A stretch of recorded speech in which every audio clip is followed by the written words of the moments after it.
ارتكبي اختي الاخطاء، ماشي نتينا كترتكبيهم حيت باغيه ترتكبيهم. الا النفس ديالك زلاتك ولا الشيطان زلك، استغفري وارجعي لله وما تربطيش الحجاب بالكمال، حيت بزاف كيقول لكم الناس كيصليو وكيرتكبوا الاخطاء، هذه كيقول لكم الطبيعه ديالنا، وربي كيبغينا نخطئوا ونستغفروا، لانك الا ما خطاتيش كتحسابك بانك كتدخلي ان شاء الله للجنه بالاعمال ديالك.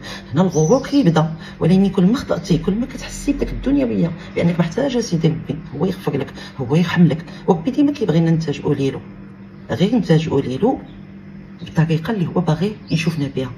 هادشي اللي كاين. ربي راه ما عطاش الحجاب غير الناس المثاليين، ربي عطاك الحجاب باش تحسني وتحاول توصلي لواحد المثاليه اللي نتينا كطمحي لها.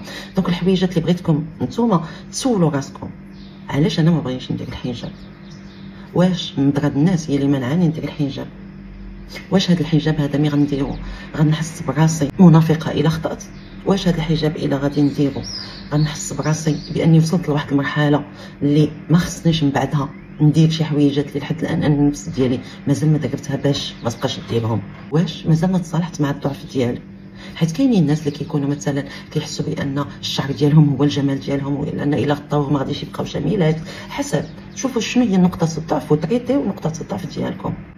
واش ان سوفونير لي لهذا الحجاب هذا، مثلا كتلقى واحد الانسانه اداتك بالحجاب، انت تكرهتي كاع من داك المجموعه وسميتي داك المجموعه كاملين من داك الحجابات، ويلي شحال فيهم النفاق، ويلي داك المحتجبات، داك الدراري اللي دايرينها على راسهم، كنشتيش كديروا كديروا. دونك هاد المعتقدات حاولوا تغيروها، ما تخليوش واحد لو سوفونير قبيح في الحياه ديالكم ولا في واحد ليكسبيريونس ديالكم هو ياخذ هاد لا ديسيزيون في عوضكم.